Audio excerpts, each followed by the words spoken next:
Talk to me,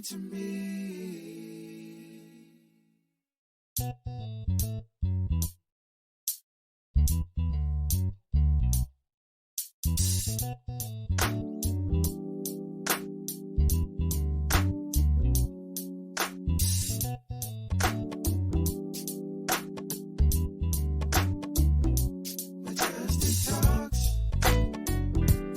Come and talk to me.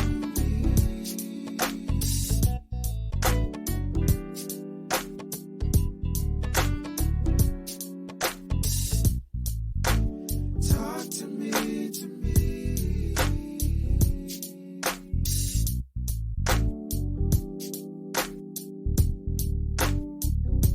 Majestic talks. Come and talk to me.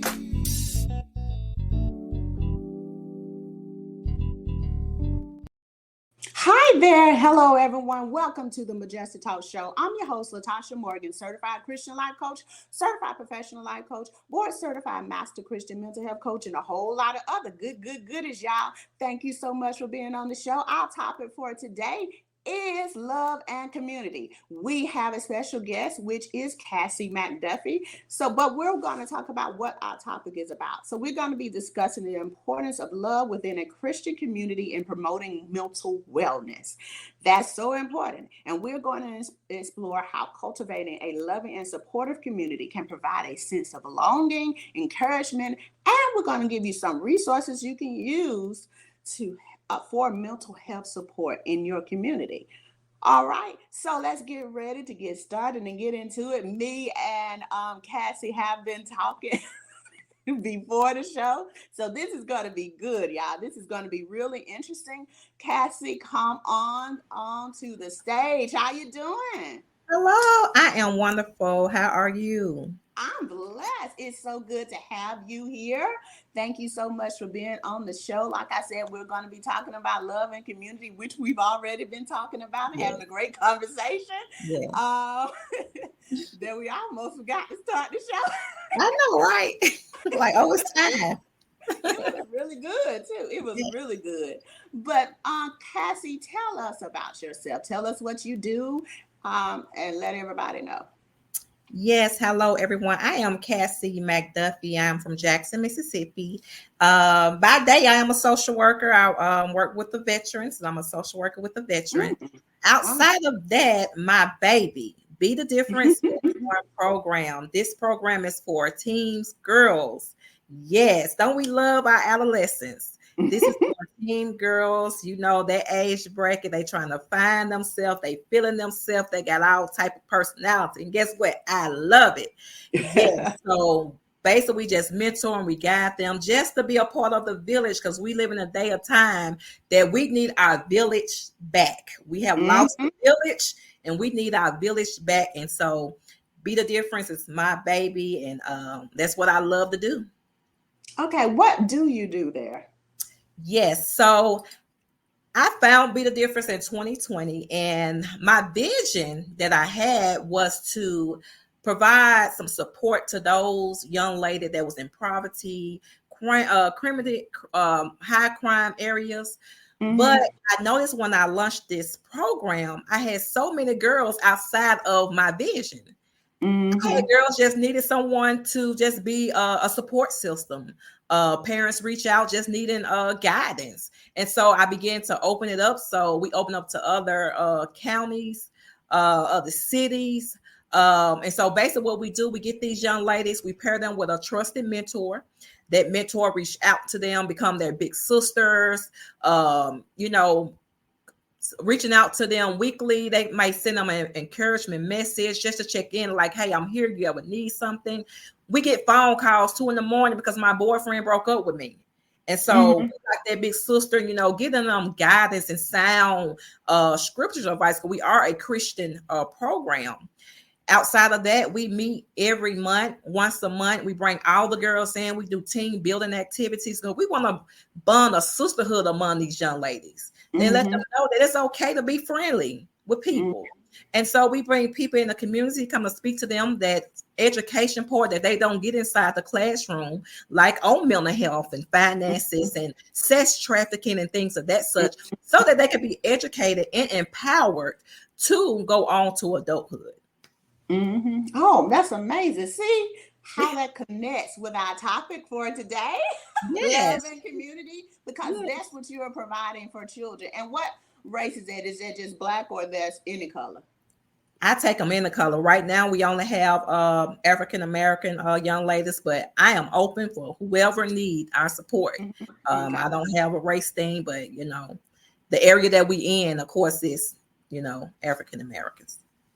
Okay, that's really good, Cassie. That's awesome. I mean, because our children really do. I'm saying our, like I have children, but children That's the village.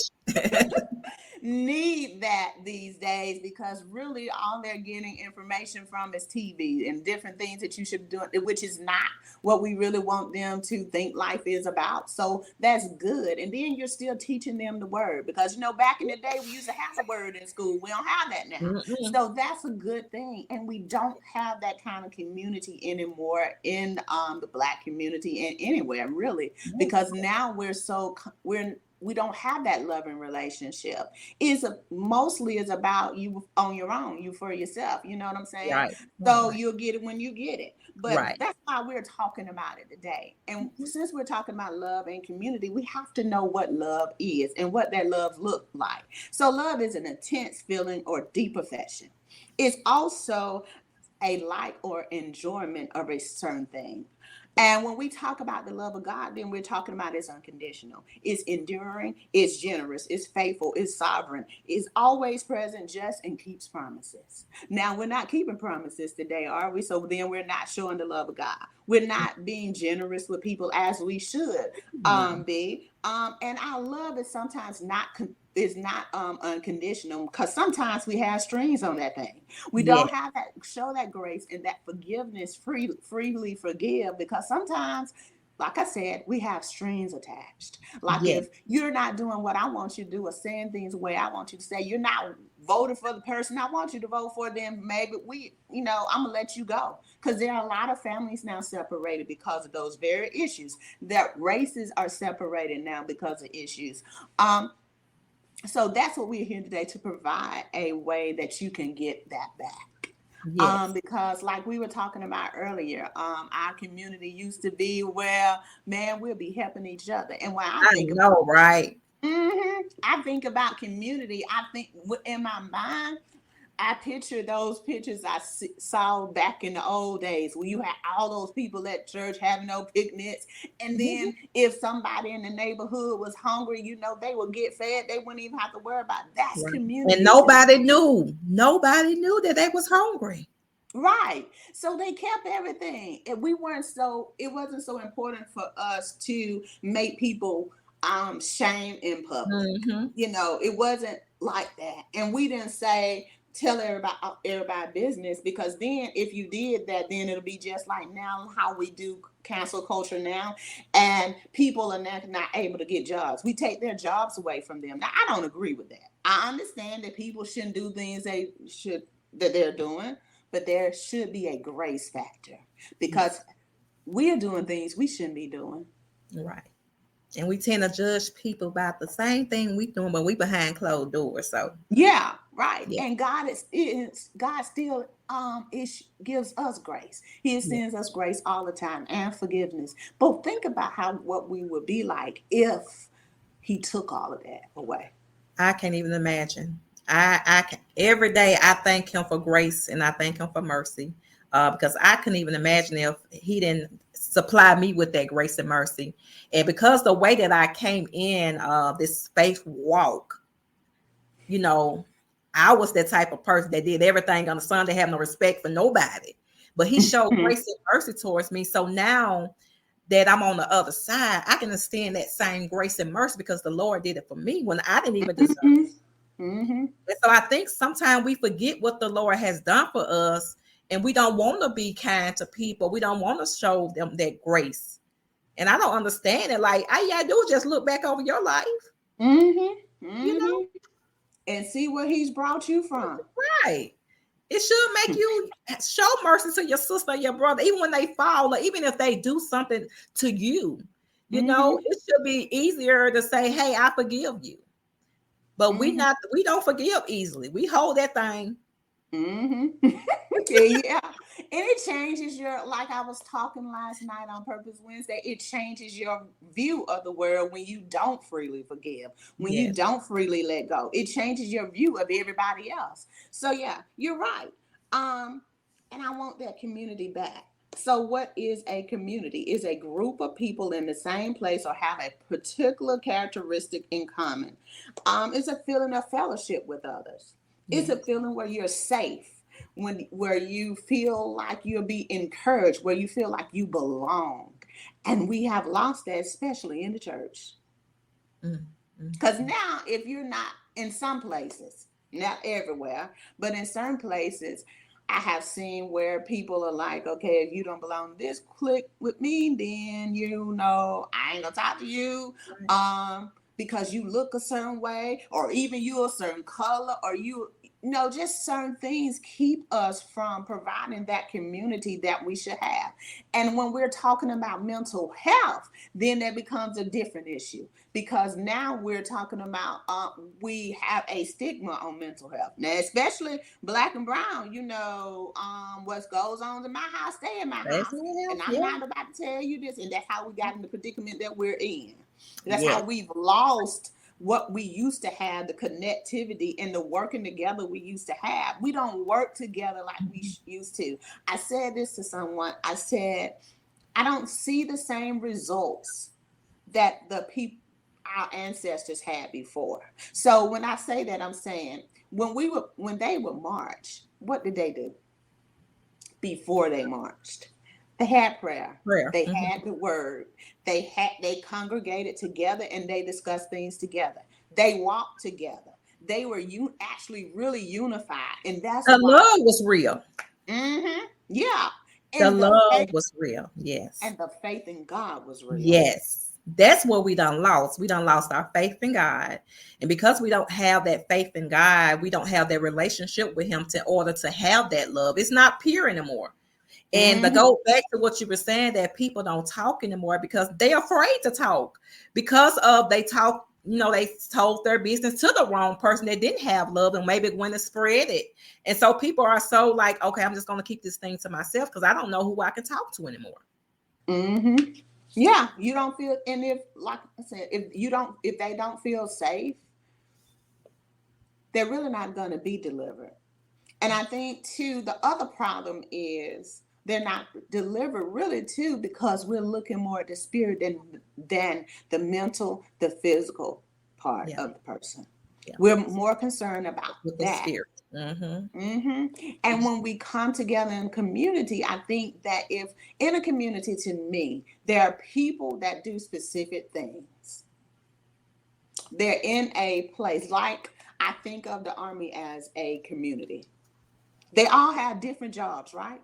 You got the Army, you got the Navy, you have the Navy SEALs, you have all those different. What's the other type of Army? The Navy, the Marines.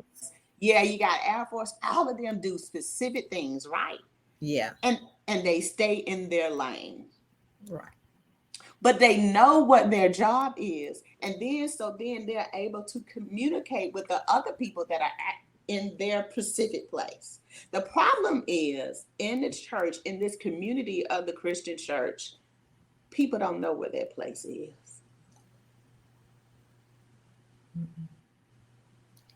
They don't. If they knew what their place was, we wouldn't be having this conversation. So here's the thing. We don't know what our place is because we don't know what our gifts are. The gifts, the spiritual gifts, should be operating in the church as it says in scripture, right? Yes. So there should be shepherding, there should be encouragement. All of those things are in a community. If we operate in those things, then our community will be stronger, right? Our community, we would actually see the manifestation of the word of God in churches, right? So if we're in our places, so what I see that as this, I see mental health coaches.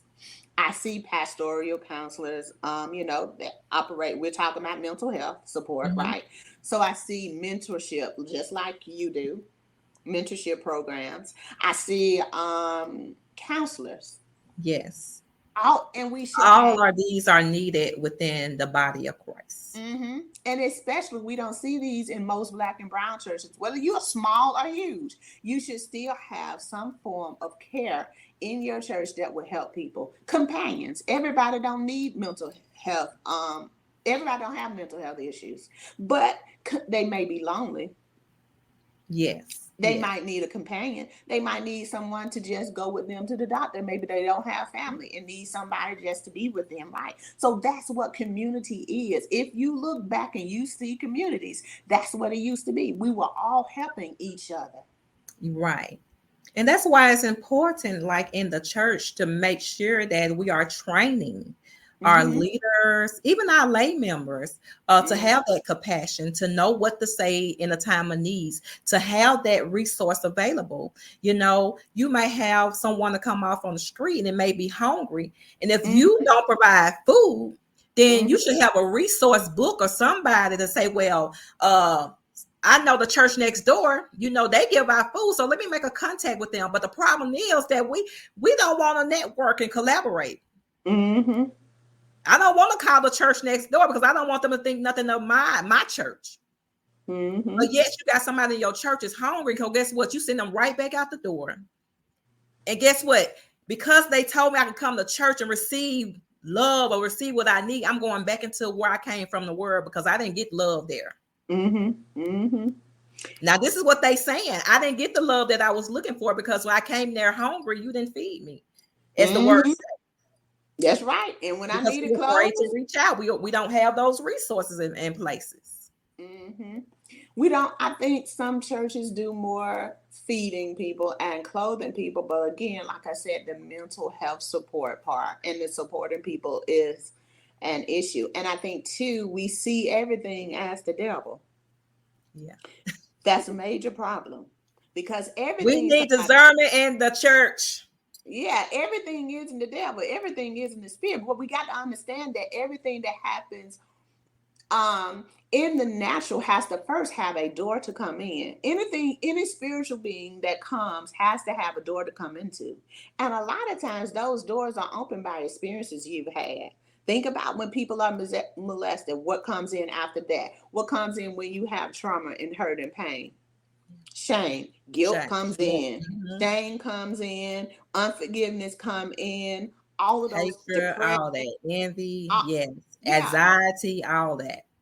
So if we only take care of the spiritual part of the person, that means guess what's going to happen? Those same spirits going to come right back.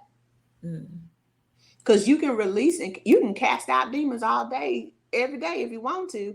But if that house is not clean and not occupied by the right thing, then they're going to come right back. Isn't that what the Bible say? That's what the Bible say. They come on back. Right back. Yeah, they're going to have a party and say, oh, we back, y'all. Oh, yeah, we back in our home. But you got to make sure that you provide what is necessary for the upkeep of the person.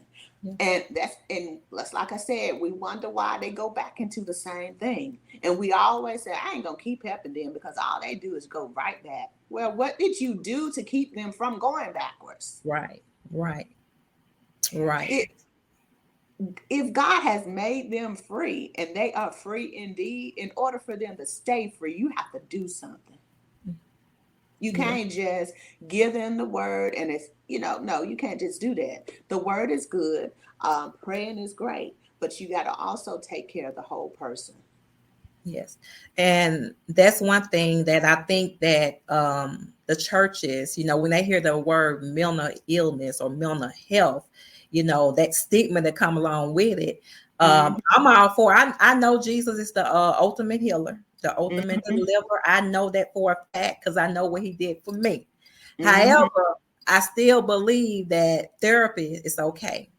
It's okay. It's okay. The Bible tells us that it's okay to seek wise counseling. And sometimes, like you said, some people just looking for a companionship. Some people just need somebody to talk to and somebody to listen. But every time if I go to you and you telling me just to pray about it, give it to the Lord, and I'm gonna be all right. But I just need for you to just listen right now. And see, a part of therapy, just to have a ear to listen, a listening ear, and to be able to understand where they're coming from. And we don't have I'm not saying all churches, but we don't have people that's trained to listen. Like we said, everything the devil. But I'm dealing with some other issues. And I need somebody just to listen, not give me no feedback. Just listen to me. Yeah, and that's what counseling really is, because you don't really talk a lot in counseling. Right. Counseling people, it's for them to talk, and you're not giving them like this advice, like I think you should do this, I think you should do that. You're like, okay, what goals can we set? Right. Let them set their goals, and we gonna what we gonna do first. Mm-hmm. Where do you see yourself going? Where do you want to go? Mm-hmm. So getting pastoral counseling training, mental health coaching training, because there are several, and I use them all the time, even training in child abuse, training in human trafficking, because what we don't know is there are people that come to the church looking for children, looking for women, looking for men that they can. And I had a show last year with ATI, Anti-Trafficking Association. Like they came and he said that Mr. Wolf, I can't remember his first name, but anyway, he said that you find them in the church, because guess what? You're not going to really be looking for them in the church, really. No. Because they look just like you. We look at it as this, we think about this white van coming, and they going to just grab you, but it's people that look just like you. Just praying over our children. They're Yeah. praying. And they are easily preyed upon, because guess what? They're broken. Yes. And they're in need of care, but we're not providing it. And I think those are the things we're looking at, and we're wondering how this can be. How can this happen? Why is this happening? Because we're not properly preparing people, and we're not really providing the resources that they need. How many people? I mean, if you said that in your mentoring program, you talk about human trafficking, but guess what? There are other people that are not in your program that need to know that. Educated, yes. I know. And they're not educated. There are a lot of programs that actually work with churches to inform you. It's on watch in the, like I said, ATI. They do programs so that they can inform you of that. And those are resources. Like we asking, what can we do? That's a resource. It's okay to invite people in to speak to your congregation. Outside of the spiritual aspect, we need the spiritual. We need it. Biblical principles, we need it. But we also have to feed the whole man. And I think we said that already. We need to feed the whole person. And so we have a responsibility as believers to make sure that whole man is being fed. Because when people come into the church, they come, like we said, they come in broken. And they come in with all these issues, and we feeding them the word, but we're not addressing the other issues that they are dealing with. And so they don't catch on, because the preaching of the cross is foolish to them, so they don't believe, and that's the word. So you give them the word all day. If they don't believe it, guess what? You just preaching, because they got to first believe it. And so that's what's causing a lot of people to come in and go right back, because they getting all this word, but then they dealing with other stuff that we're not addressing. Yeah. And I was bothered by that, though, when he said that they're in the church, because I'm like, no, that bothered me really, because I'm thinking about the church in scriptures, right? And how they will always be discerning.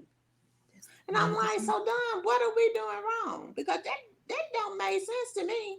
How can you come into the church and you're doing all that?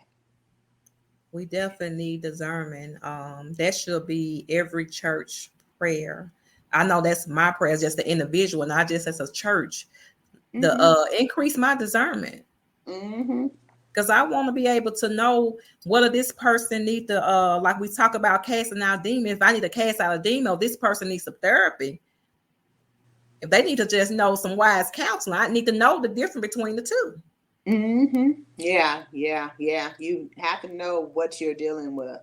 And that's why I said that we have a lot of work to do. I think we have a lot of work to do because there are people that have come into the faith and they have actually kind of I don't want to say damaged, but they have made the church look different to people now. You know, we look totally different. I think that if we apply what we just talked about, I think we can eliminate a lot of the sexual immortality in the church. We can eliminate a lot of the suicide that's going on because if you know who you are, we teach you about who you are. We let you know what your spiritual gifts are because those gifts don't just work in the church; they work outside as well. Because those are the gifts and those are the things that you should operate in your workplace and all of that. It tells you what jobs you should be working in. What your personality is, what pitfalls you should avoid. When we open up people's eyes about human trafficking and all these other issues, then I think we'll be a fully aware community where that when the devil does bring something, we know what it looks like. Right. We can recognize it. And then guess what? We don't become praised through the enemy. Right. Fully loaded and ready. We'll be fully loaded. You're right. Ready to go. Ready to. We'll be a stronger army. We won't be trying to go. And we'll avoid a lot of temptations too. We won't be so easy to fall in temptation. Yeah. Because I can recognize the enemy and his tricks and all the things that he's trying to present to me, you know. I'm educated and I'm empowered. I know what he looked like. You know, that's important. That's important. I think this conversation is good and I think this will help a lot of people, but we do have to get back to the beginning. I think the basis of life. I think that song, I don't know if you know, but and I don't know who's singing, but this is a song you used to hear all the time when I was little. We need to get back to the basis of life. A heart that is pure and a heart that is right. Yes. Fervently grounded. Yes. And showing that love and kindness as the word has stated. Because we're going to meet people on different backgrounds, dealing with different things, and everything's not visible. Some things that, you know, people can be smiling on the inside, but about to go home and take their lives. And so not only do we have to have a level of discernment, but because of that love and kindness, we can save somebody's life. Just being kind, a kind word will go a long way. Make people feel value, make them feel like they're not alone. It can even, you know, that anxiety that they may be feeling, you know, because, you know, we normally feel anxiety, you know, sometimes it's like just a constant worry.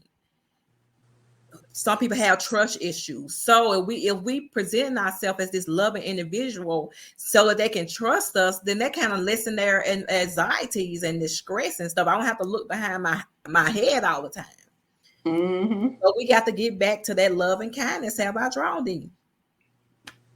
Right. It's a lot. We have a lot of work to do. And me and Cassie are here to help you get there. Right. You know. Cassie is a social worker. She does mentorship. And hey, you know what, Cassie? That'll be good because even though your mentorship is where you are, people can learn from you how to mentor others and children, you know, because we need it. We're allowing TV to mentor our children. We're allowing other people to celebrities and all of that to mentor our children when we need to do that, not only in our homes, but in our churches as in schools as well. So it has been a great show, Cassie. I love talking to you. I'm glad I just met you today and we were just having a great conversation. I know, about to miss the show talking. But that's good community. I think that this conversation shows community. Yes. This is what community looks like. We're talking about issues. We're not downgrading anybody. We're talking to each other and talking about different issues and how they can be fixed. I think that's an important thing. That this is it's an easy fix. Yes. This is an easy thing to do. It won't be easy going to the classes, but it's something we already know what the solution to the problem is. And like I said, we can provide it. I offer pastoral counseling courses. I have resources that you can use to get mental health coaching certifications and other certifications as well, so that you can be able, and it's not just for people who have degrees. I mean, you don't even have to finish school. You can get those certifications and you'll know what you're doing, so that we can actually help people the way we need to be helping. And not only that, it'll draw people to Christ. And when you're doing pastoral counseling, you're learning it, guess what? It's going to touch you and it's going to deliver you, because first thing you're going to be doing is dealing with yourself. Self first. Yeah, so that you can help other people. So hey, if you want to learn mentorship, if you need some assistance from Cassie Mcduffey, honey, go ahead and check in with her. She's going to give you her information on how you can get in touch with her. But listen, before we leave this show and before she says that, here's what I want you to know. It can be done, and is necessary and needed for us to have a community where people feel safe and we become the open Bible for the world to see. We are the greatest. Let the light shine. That's right. People may not pick up the Bible at all, but if we are living the Bible, we are the breathing word of God that people will see, because we're supposed to be that example. So Cassie, tell everyone how they can get in touch with you. Yes, so I am on social media, Facebook, Instagram. My personal page is Cassie Mcduffey, and my mentorship is Be the Difference. That's BEE, the Difference Mentoring Program. Outside of that, you can reach us at 601-392-2498. And I'll be glad to help support anyone that want to start a mentorship, because it's needed all over the world. I don't compete, baby. Let's collaborate. So I don't mind helping anybody that's interested in starting a mentorship or need some resources, guidance. I am here. That's right. Good. Thank you so much. And anything else you need, just let us know. You can get in touch with Majestic Talks LLC here on Facebook, on Instagram, at www.majestictalks.com. We're everywhere on social media if you need anything. And then there's 864-396-8485. You can also get in touch with us like that way. But leave a message if we don't answer, because we open at a certain time, since I still have a full-time job. You can get in touch with us if you want pastoral counseling courses done for your church, or you want to take one. Just let us know and we'll get in touch with you, okay? Again, thank you so much, Cassie, for being on the show. It was a great conversation. I enjoyed talking to you, but don't go anywhere yet. Okay.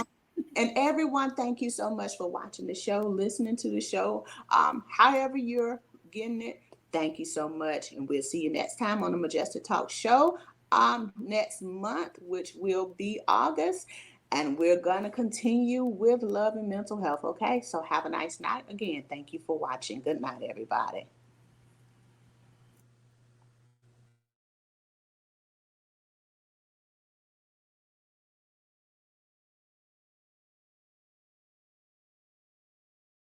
Talk to me,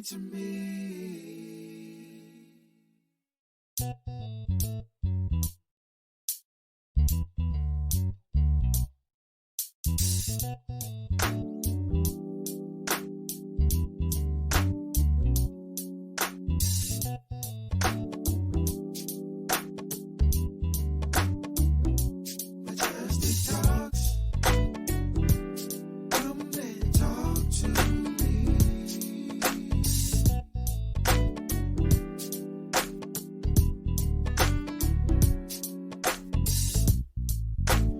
Talk to me.